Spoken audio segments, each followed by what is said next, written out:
جی بسم اللہ الرحمن الرحیم 65 پر ساتھ میرا ملک میں آپ کو خوش آمدید کہتا ہوں۔ ناظرین یہ سامنے عمارت جو آپ دیکھ رہے ہیں اس کو لال حویلی کہتے ہیں۔ لال حویلی راولپنڈی پنجاب پاکستان کی 1 صدی پرانی تاریخی عمارت ہے۔ اس حویلی کے حوالے سے ایک داستان محبت مشہور ہے جس پر روشنی ہم اس ویڈیو میں ڈالتے ہیں۔ راولپنڈی میں سیگل حویلی کی مرکزی عمارت جو اب لال حویلی کے نام سے مشہور ہے، شہر کے بالکل وسط میں بوہڑ بازار میں 100 سال سے زائد عرصہ گزر جانے کے باوجود یہ عمارت کھڑی ہے۔ کبھی یہ حویلی محبت کی علامت ہوا کرتی تھی اور کبھی رات کے اندھیروں میں یہاں حسن و جمال کے مداح سراؤں کی بھیڑ لگا کرتی تھی، صورتات کی محفلیں سجتی تھی۔ مگر اب اس حویلی میں سیاسی شطرنج کی بساط بھی سج چکی ہے۔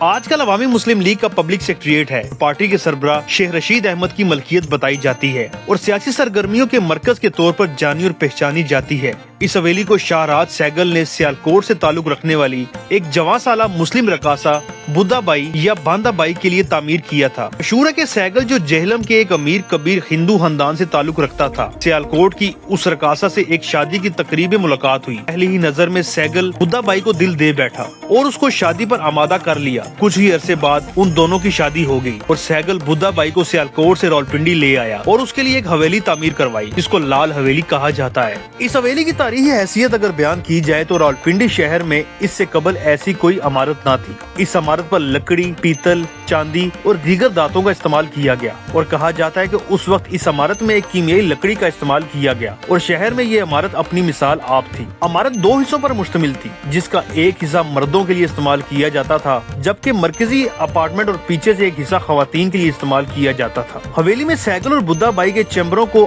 اعلیٰ پودوں اور پھولوں سے مزین کیا گیا تھا جو بوڑ بازار میں کھلے بازاروں سے منسلک تھے۔ بدھا بائی نے لال حویلی میں منتقل ہونے کے بعد رقص چھوڑ دیا تھا۔ راج سیگل نے حویلی کے اندر بدھا بائی کے لیے ایک مسجد بھی تعمیر کرائی تھی جبکہ اپنی عبادت کے لیے ایک مندر تعمیر کرایا تھا۔ قیام پاکستان کے بعد یہ حویلی ایک مہاجر کشمیری خاندان کو الاٹ کی گئی اور شیخ رشید کے بقول اس کو ان کے خاندان نے 5 لاکھ روپے میں خرید لیا تھا۔ شیخ رشید احمد کے بقول حویلی 1985 سے ان کی ملکیت ہے اور سیاسی مرکز ہے۔